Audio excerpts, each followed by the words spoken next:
all us little human beings, we grip onto, this small self identity that gives us a sense of security, but all that will be let go of as we meet death.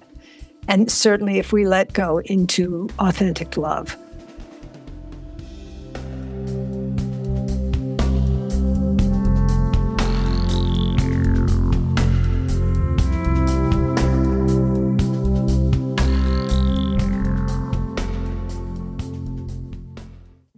Hey everyone, it's Raghu back with Mindrolling and back with a very special being, Roshi Joan Halifax. Roshi, we were just saying it's been a long time, but nice to see you. It's so good to see you. I'm just, I'm missing Baba and missing the community, but anyway, feeling close to everybody. Yeah. And of course, the community is really going through a lot, those of us that are in Maui. And that is a tragedy that is almost beyond comprehension. It's really something. Yeah. So everybody out there, first of all, because we have lots of new listeners, Roshi.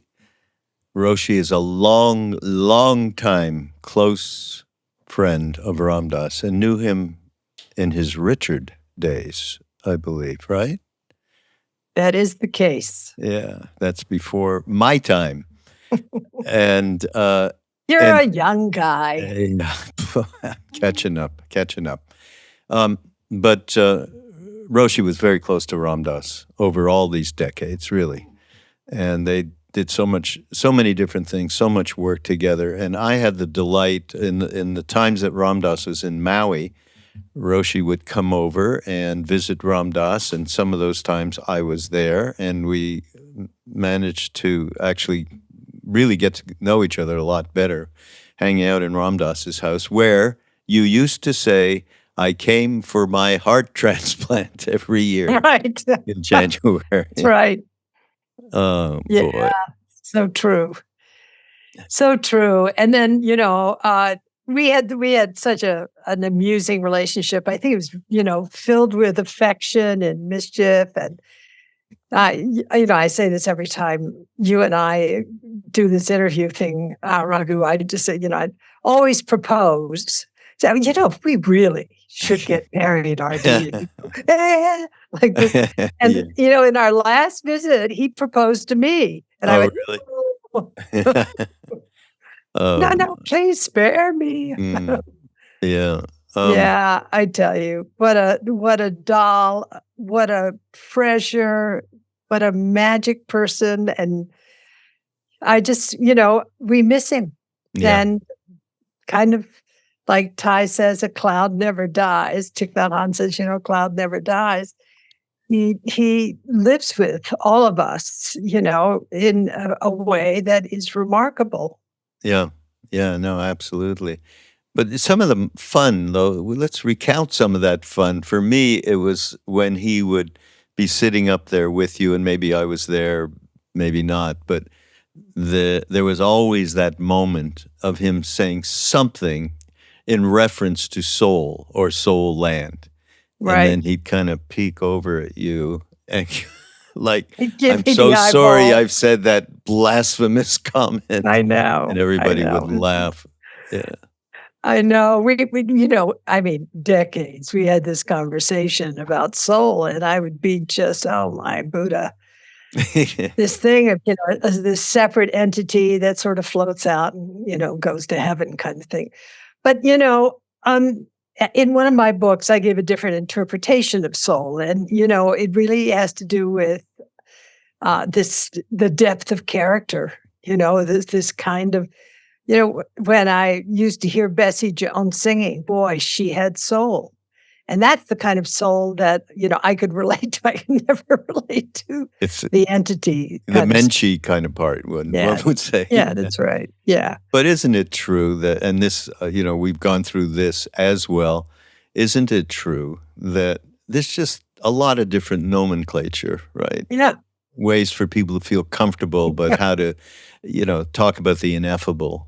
And that's so to me, Buddha mind, soul. I don't see the difference ultimately, except for the fact, of course, but the way in which one can get firmly ensconced in a something Yeah. that is, in this case, we're talking about reincarnation, is going to go through intact with the I that we have. It's probably a problem. There may be a problem. I'm not the specialist in reincarnation. Talk with Bob Thurman. I love Bob. Yeah, Bob. He'll give you the full download. Yeah. But he would go from role to soul, and I totally can relate. Of this the role. I just got off a call with two of our chaplaincy cohorts. 60 fantastic people, literally from all over the world, and some of them very academically trained, where the sort of academic role is a kind of defense system, where you have some kind of social merit for being such a smart person, but not necessarily a wise one. But I often think of the two words that R.D., toward the end of our long path together when we were teaching, and he would share these two words, and they were loving awareness. Yeah. So he said, he was the loving part, I'm the awareness part. But I'm not so sure about that. But anyway, I think he was both for sure. And what he did by bringing those two terms together was really, for me, what unifies all the traditions. We don't have these spiritual traditions to have mean awareness. Right. Sorry. No, thank you. And that I just think about what His Holiness the Dalai Lama, would say. He said, my religion is kindness. And kindness has many different expressions, and Artie manifested so many of those valences. He was a genuinely kind and giving person. He was also, he was a contemplative, but he was also, I think he was an extrovert, and I'm an introvert. How he could sit there and hug 300 people, you'd have to hospitalize me. I could not bring that one off in a gazillion years. And he would just sit there, and take it on. And, me, I'd be slipping out the back door like, oh, no. But he was just, he just was fundamental generosity. He was the king of Dana.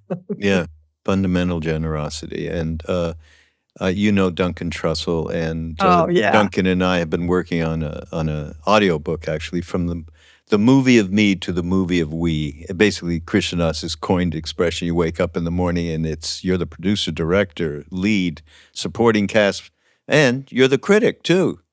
Yeah. You do the whole thing 24/7, and how do we get there and how do we get out is part of what this thing. So the thing, the book ends, I took a little piece of Ram Dass. You reminded me because of generosity. And in it was all generosity and compassion are basically the way to transform from that me to the we. And he was so he exemplified that. Yeah, he did. He really did. Really. Well, from the get-go, where Neem Karoli Baba said to him, don't talk about me when you go back to the West, okay? That's all he did. So the summer, I was with him the summer before he left in 2019. Good Lordy, Miss Maudie. Yeah. I said, why? He told you not to do it. He's the guru. Why didn't you do it? Why did you go on and on about him in every talk you gave for years? And he said, I got given a jewel. I couldn't not speak to people. I could not share that jewel, is exactly what he said. And that is kind of the core of everything that we, to this day, since he left, are doing the best we can to represent that. Yeah. Yeah. So, yeah, we miss him. Although every day, because of the work I'm doing, he's right there. I'll pass this stuff. What do you think about maybe I've got a little bit of self-interest going on here. I used to speak to him directly that way, day to day. It's like having a therapist right there in terms of doing the right thing. Oh, God. So, Raghu, do you remember that? I think it's the last time. I don't know if it wasn't the last time I saw him, but it was the last time we taught together, where he, was in the hospital, and Frank and I showed up the day before, and he was in the ICU. Then he got discharged to his regular little room, and then he came home, and so on. And he had terrible edema. I was like, oh my God. And Frank and I had this whole plan of, okay, we'll go ahead with the program without him, and got the whole plan worked out. And then Friday evening, he just perks up like a prairie dog, pokes his head out of the hole of his sickness and says, let's go. And I'm going, oh, Buddha, my Lord. And we went. And I'll never forget, it was raining cats and dogs. The church was completely packed out. And, we went in, and, his team of bodhisattva helpers lifted the wheelchair and that big swollen body onto the stage. And it was like a 2-hour darshan without any words. Wow. It was so incredible. I think we have a video of it, yeah. I don't think we've ever shared it. I was like, wow. How? And Frank and I are kind of talkers. We were just like, we were in the mood, not to talk, but to be. Yeah. It was beautiful. Yeah. And that's what he offered so much after his stroke, especially in Maui, that being in the spaciousness of his silence, was really quite well. This is a little bit of an ode to Ram Dass, because Roshi and I haven't really gotten together. It's been a while, so it was due. It was due. It was due. It is due. Yeah. Well, I'm up here at the refuge, oh, you are? Yeah, not well. It's technically not in a very 9,400 feet, surrounded by 3 million acres of national forest. It really suits me here in my sort of hermit-like nature. Wow. There's nobody near. And, I'm with the aspens and the great evergreens of northern New Mexico, and practicing and feeling, the great blessing of this place. But because we have Starlink, thank you, Elon Musk. Okay. Yeah. I noticed, because you would never do this with me before, because you couldn't get reception. You couldn't get, it was such lousy internet. I am so with Maui at this time. I tell you, Raghu, it's just some of our friends. I just heard that they're okay. They survived, but really? Who knows how many are lost in the history being just burned to ashes. Yeah. And of course, the great banyan tree in Lahaina probably survived. And, really? Because it seems what I've read is sort of questionable. I'm not, but maybe one hopes. Yeah. Okay. That the roots are so deep, and the fire didn't penetrate. Yeah. Yeah. But it is a time of mourning, and it is a time when we're in a climate catastrophe. And I just finished a series with Cristiana Figueres, who was the architect of the Paris Climate Accord and a great climate diplomat, and Rebecca Solnit, who is the writer and social critic, and she's on top of everything, brilliant. So the three of us did a 10-part series on, meeting the climate future. It was very intense and interesting, in the middle of which then this fire comes roaring into this sacred place that has been kind of secularized in a certain way and commodified, in the past decades. And just wiped everything out, the history and all of the art. It's just like, And it's a sign of the times. And of course, it's not the only place that's under siege. And, there's so many. Yeah. But it is, such a wake-up call in this era. Yeah. It's not to be doomeristic, because we don't know the outcome, but we can change the course of this. Not entirely, because the momentum of problems, the tipping points have been crossed, but we can change this for future generations. Yeah. And I often say, Raghu, I feel like I was born for this time. Oh, yes, I've heard you say that. Yeah. Well, I think we need to fix ourselves. We really do, all of us need to fix that thing in us. I mean, that is part of the problem. Unconsciously part of the problem, in terms of the smallest kinds of things and the way we live. And we live in a feeling like we're separate. I mean, it's just extraordinary. Is this illusion of a separate self that is just completely nuts? Yeah. No. You realize you're not separate from the very air that we are breathing. We're not separate from the trees that are producing oxygen. We're not separate from any being or thing.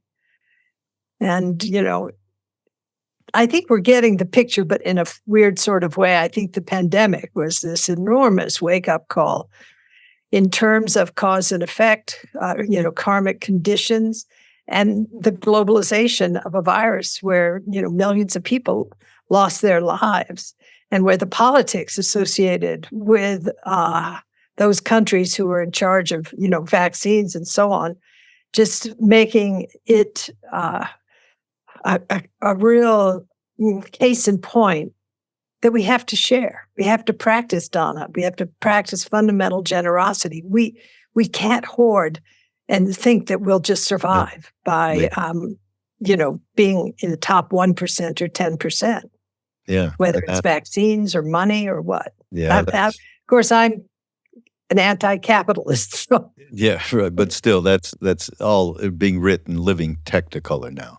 Yeah. And people can no longer think that we're okay in this separate place here or there, and there's not going to be an effect on us. All of that kind of thinking, I think, is the beginning of its diminishing. And I think I look forward to the next generation, the 20-year-olds that are really caring and acting around, of course, the ecological disaster that we're in. So, So, wait a minute. We have to do a commercial from our sponsor, which today is Roshi Joan Halifax. Oh.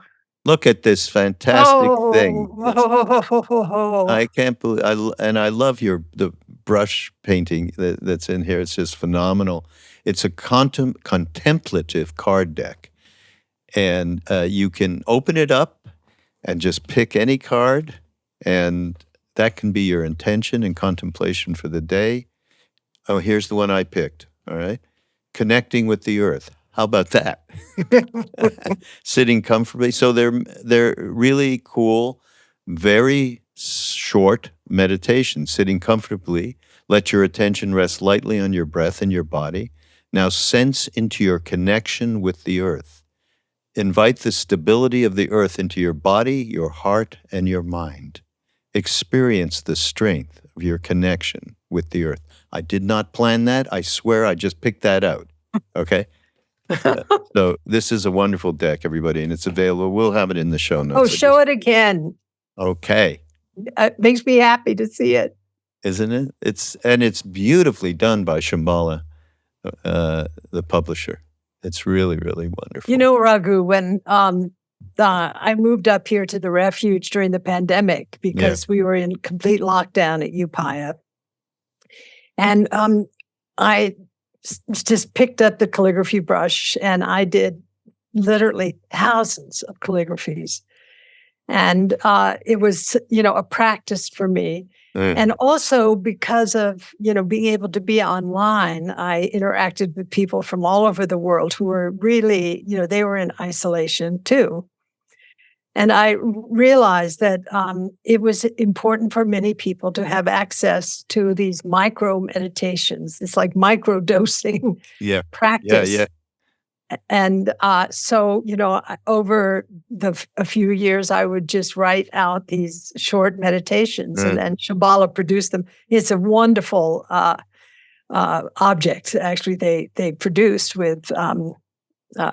It's so beautifully done. I'm kind of Yeah. like, wow, that was really nice. Yeah, no, really beautiful. In fact, I think we'll try and we'll get the order some from Shambhala and put them in Ram Dass's store because It'd be people, great. I'd love yeah, you to do that.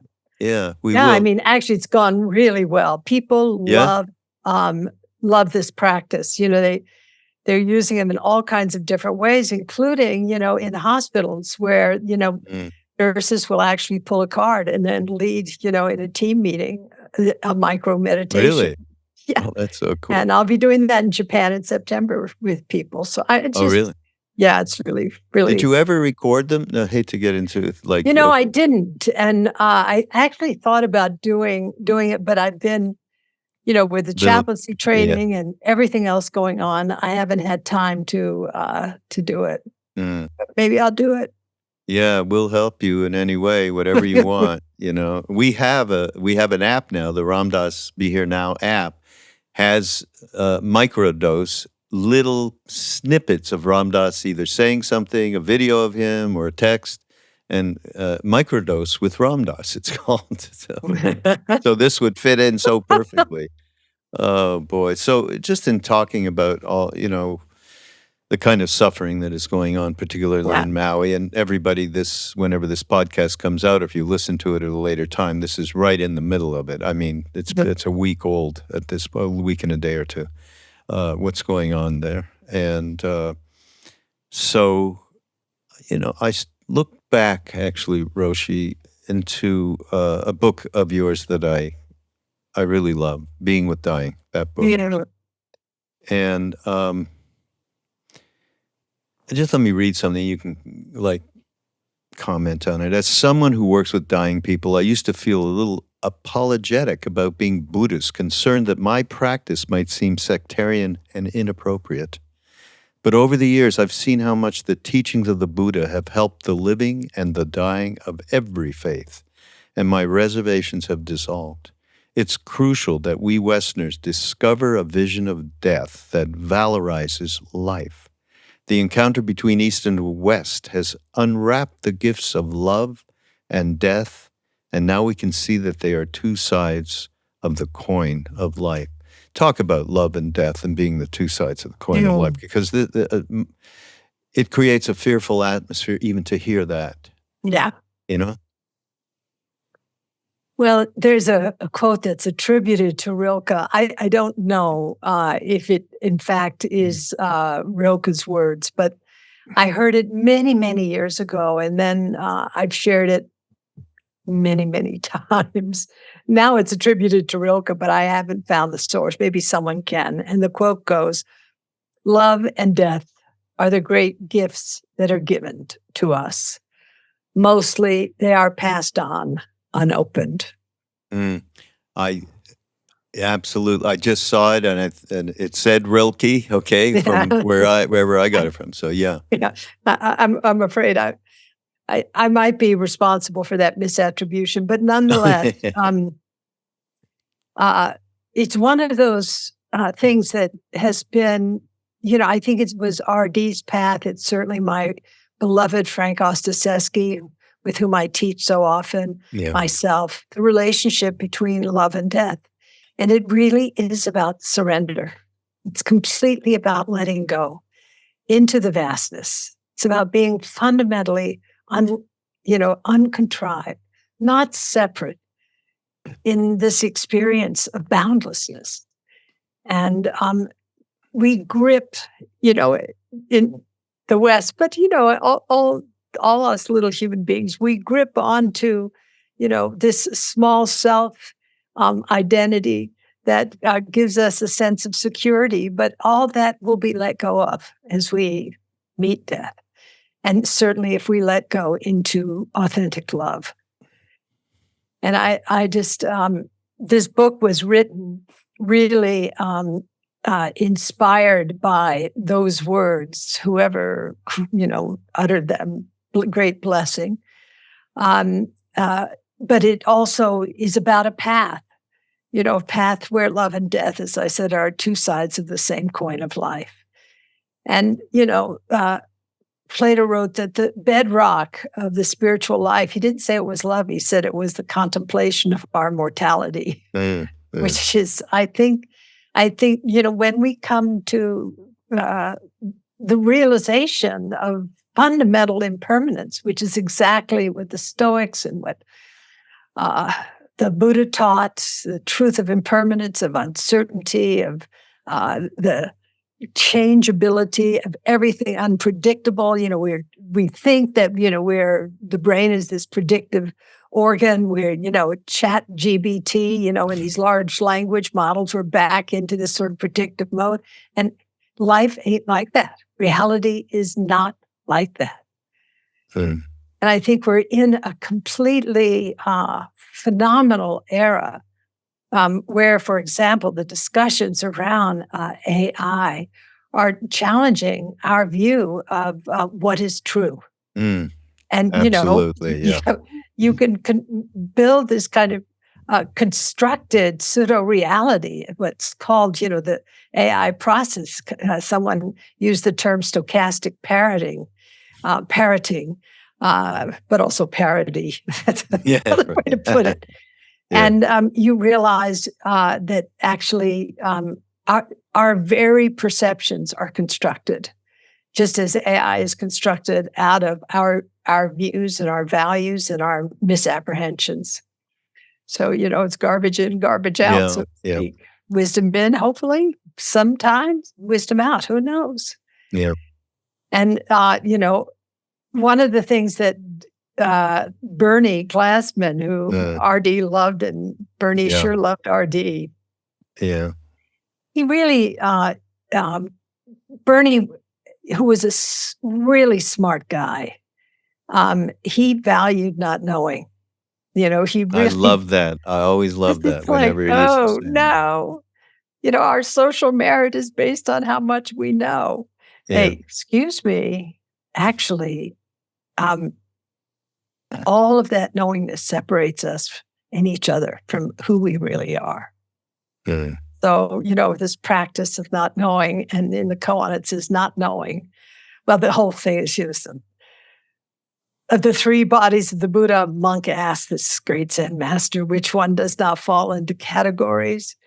And the master said, well, I'm always intimate with it.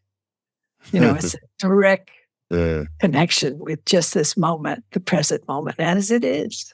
Yeah. Be here now. Exactly. So something else, in relation to what we're just discussing now, love and death, and related to the suffering, which is endemic everywhere, but particularly, of course, what happened. And everybody out there, we have been doing retreats with Ram Dass till he left 4 years ago in December, in about maybe a 10 to 15-minute drive from Lahaina, where this wildfire just burned the town down, further west, I believe. And it did not get affected, but we are so, I don't have to be in Maui to get that visceral vibration, from what's happening there. So anyhow, just so you know, in terms of timeline, we're kind of in it, at this point. But here's something else that you talked about in the book. All too often, our so-called strength comes from fear, not love. Instead of having a strong back, many of us have a defended front, shielding a weak spine. In other words, we walk around brittle and defensive, trying to conceal our lack of confidence.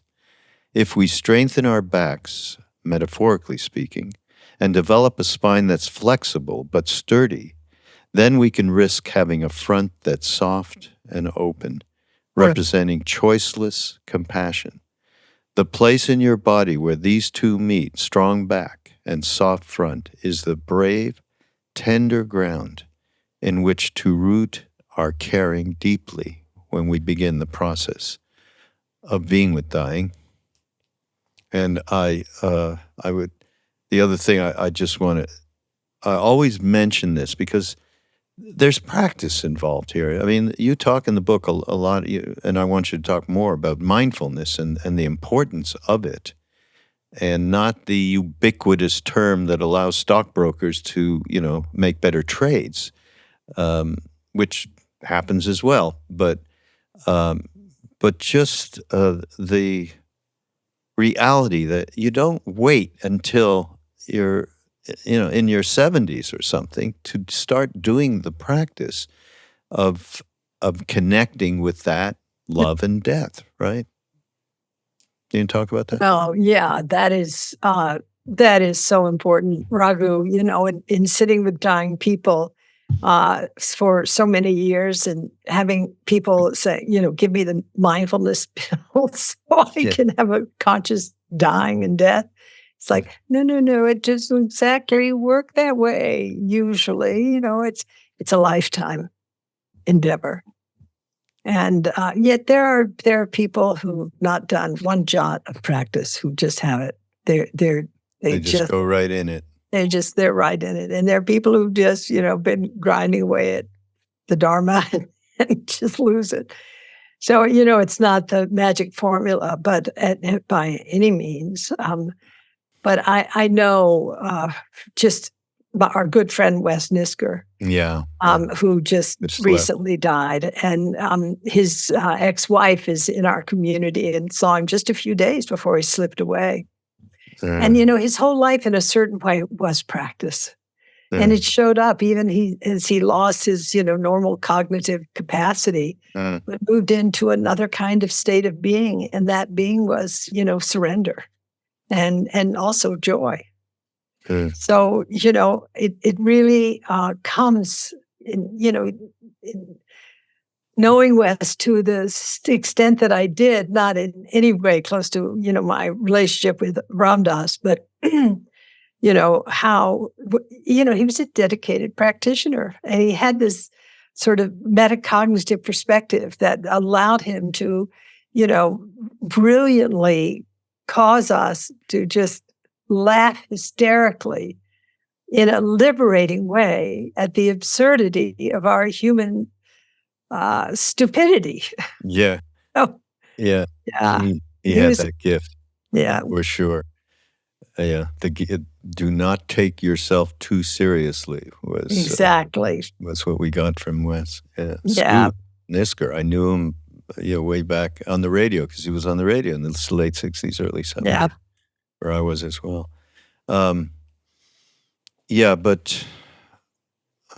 cutting through, can you talk a little bit about, because mindfulness practice is not just about, it is very much about preparation, because any moment, anything can happen to anyone, as is just proven in Maui, especially with what's going on on our earth. But mindfulness on a day-to-day basis, just being, having the kind of awareness of one's motivations and self-interest, isn't that a big part of the efficacy here that we're talking about? Yeah, absolutely. Yeah, I love Johnny, and Johnny took, really from the Anapanasati Sutta, these practices that allow one to come into be here now. John Kabat-Zinn, right? Yeah, John Kabat-Zinn. And I think that the benefit that has been derived from the secularization of this, classical practice is really great. Also, there have been, issues like there are issues with everything, including, the devotional practices that R.D. was so much a part of. Every stick is two ends. But, for me, being mindful, it really has to do with, giving, get back to giving, dana, giving your attention to whatever is present in any given moment, be it beautiful or terrible or boring, pleasant, unpleasant, or neutral, whatever it is, but Bernie talked about it in terms of bearing witness, not separating ourselves, and also being non-judgmental. And so, yes, mindfulness has been co-opted and kind of applied in ways that it's like, oh dear, well, that certainly is interesting. Yeah, right. Okay, but I'm not going to get into that so much. There are many Dharma doors, and even the ones that are more extractive and co-opting, commodifying, people who engage in these practices for the wrong motivation there is potential for great benefit and also harm, but also benefit. So, I'm interested in how we bring this further into the world, particularly emphasizing the dimension of integrity and ethics. This is, about building character and rehumanization and opening up the what R.D. was so clear about, the path of love. Yeah. Another element. Well, there's a story, and I may have heard about this story, but I don't remember. And you tell it in in great detail. It's at the time of the Buddha, and there was a monk named Tissa. Do you remember this story? Now, you wrote this book a long time ago, so I don't expect you to. No, I remember the story. Yeah? Can you tell the story? You tell it. He fell sick, and his body broke out in terrible pustules. They gradually became bigger and bigger and finally burst. But he did not heal. Instead, open sores covered his entire body, and the stench from the infection filled his tiny room.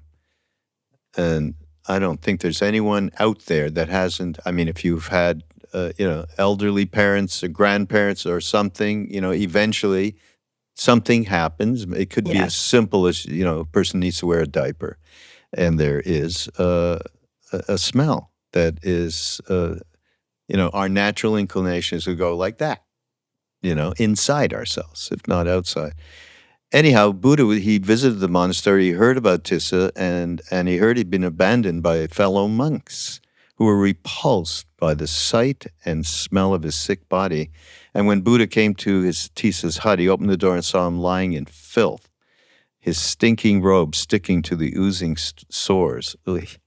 The Buddha turned to his cousin Ananda, his principal attendant, and said, "Please boil some water over fire and prepare an herbal bath." So the Buddha gently washed these sores on his body while Ananda washed his clothes. And they put him in a clean bed, and Buddha lifted him, put him down, and held his head and gave him fresh water to drink. And Tissa opened his eyes to the Buddha and said, "If you had not helped me, I would have died," the sick monk said. The Buddha then spent some time with him, teaching him. Shortly after his careful tending, Tissa died, free in mind and body. But the exemplar story of the kind of caring one human being to another. I mean, yes, he was the Buddha, but this is our higher self, not? Yes. Yeah, it's such a powerful story. It's about coming alongside. It's about selflessness. And it's also, in a way, he was saying to his monks, look, you have neglected this being, your brother monk, and because you've not been able to face the truth of old age, sickness, and death. And that when you take care of Tissa, you take care of me. And I think it's really such a powerful example of what it means to care. And, you don't think of the Buddha being a caregiver, in this sense. But of course, I had to include it in the book because it's such a vivid story of selflessness and of love. Yeah, absolutely. Do you know, think I don't have the right term, and maybe you do. His Holiness the Dalai Lama recently was talking about what I remember, selfish. I don't think it's compassion, but Yeah, it's selfish compassion.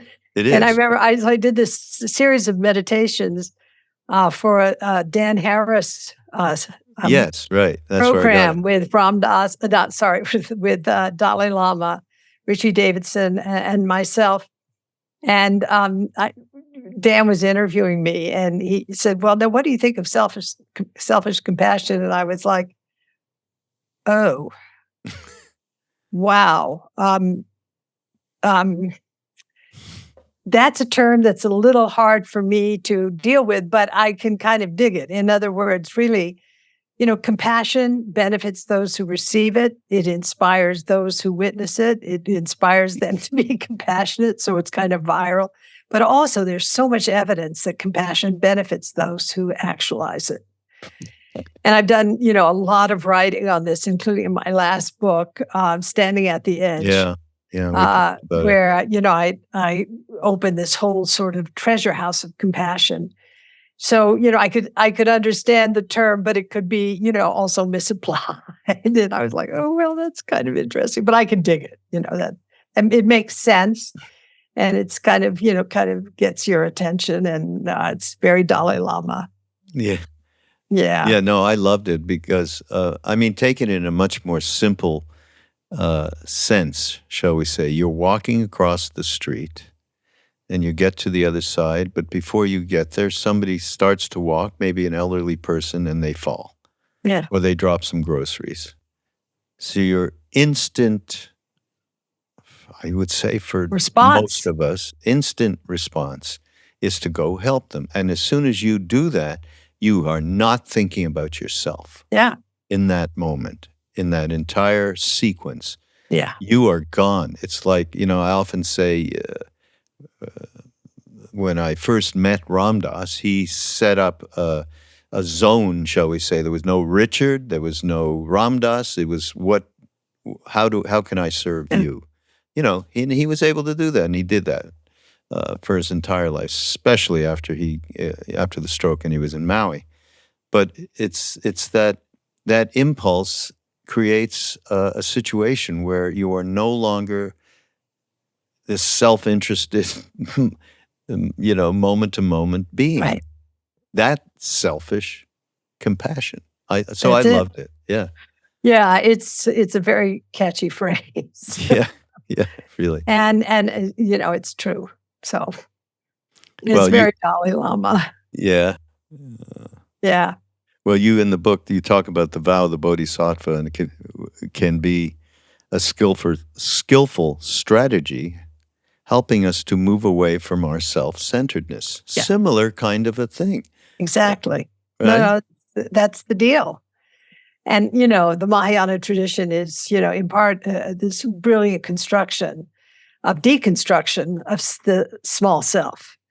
Whether you're cultivating bodhicitta at the beginning of practice, really stepping into, a motivation that is fundamentally, boundless and caring, or dedicating the merit at the end of the practice, or acknowledging the past and expressing loving appreciation for the ancestors, as we do with Ram Dass, or taking care of the children in the future, and so on. So, and it's all about other. And ultimately, it's not about other as separate from self. It's about self and other being non-separate. And, it's this non-dual realization that is so powerful for us to directly experience. Yeah. When you say that, I remember a moment we were in Maui. We were doing a podcast a long time. I think it was with Duncan. And I asked you, look, you've been around Ram Dass forever. So you keep seeing his guru, our guru, Neem Karoli Baba. What do you think about him? I've never asked. I said this to you. And you said, you stopped for a while and you said, when I look in his eyes, I see empty. That's what I see. And I said, yeah, in fact, Ram Dass, in a thing that he did with you, and Frank, also many years ago, he talked about, somebody asked him what he thought of, to say something about his guru. And he just went off and he just kept going. He was so empty. So, there was a real Yeah. tie together that way. And then you jived me after that moment and said, eventually you'll have to give up this duality thing that you're doing. Oh, I'm sorry. Oh, Raghu. And you know what I Give said? me. I said, I understand that intellectually, and I'm sure it'll occur in some billion but you're like way ahead, okay, Roshi? You're way ahead. You've Well, been doing not it. really. I can tell you, I'm a naughty girl. Oh. I tell you, I come off the rails every day. My feet of clay are big. Oh God! Yeah. It gives us all an opportunity to go. Okay, as Jack Kornfield, I love to hear. He has this little phrase: "It's okay to be human." He Yeah. says. Yeah. So, So, and Raghu, since I'm human and I've yes, actually been online since 9 I a.m. this know morning, you've done I am this. going to say, oh, my Buddha, thank you, my darling. Well, do one thing though. I do want people to know about what you have been doing here with the chaplaincy. Can you just briefly say what the chaplaincy is and how people can be in touch with it? Well, yeah, I think many of you know, Upaya Zen Center is a socially engaged Buddhist center where we train clinicians and chaplains, among other things. We feed the unsheltered and work in the prison system and work in the Himalayas and delivering healthcare to people in these very remote areas.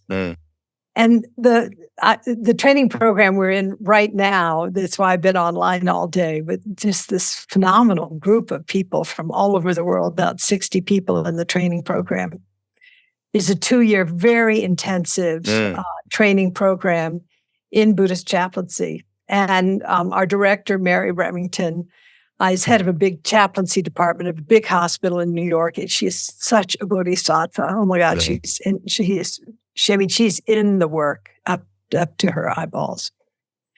And the result has been, Raghu, that the program now has gone on for about 15 years. And Upaya's trained chaplains are all over the world. I am just blown away by the placements and the work that these men and women are doing. And the program itself, the training program itself, involves a very intensive experience of spiritual formation because we recognize this path of chaplaincy truly as a sacred path.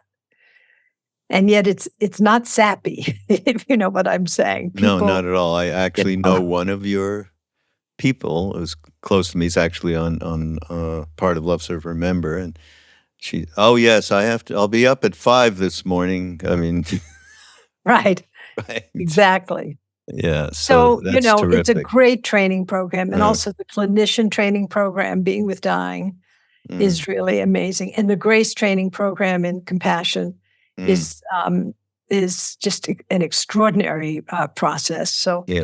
I love what Upaya does in the thread of ongoing practice. The contemplative thread is really essential to what we do, in addition to this, the very rigorous science-based content that we transmit in training programs. Yeah, it's so great. So there'll be links so you can go to upaya.org, right? That's right.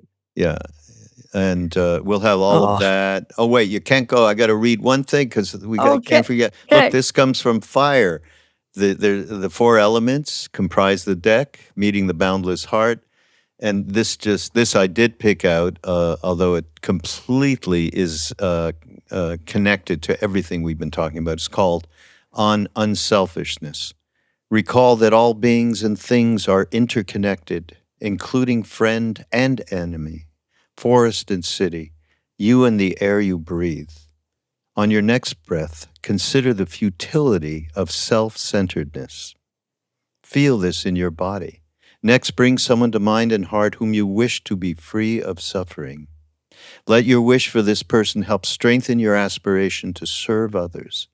As you experience fully how this feels in your body, breathe deeply into your belly, vowed to do whatever you can to end suffering for all beings. What a beautiful can I read a couple of these things? And we're doing a course with Alan Watts and Ram Dass, by the way. Oh, great. So I Listen, want they're out there. Just use them in every way you Okay, thank you.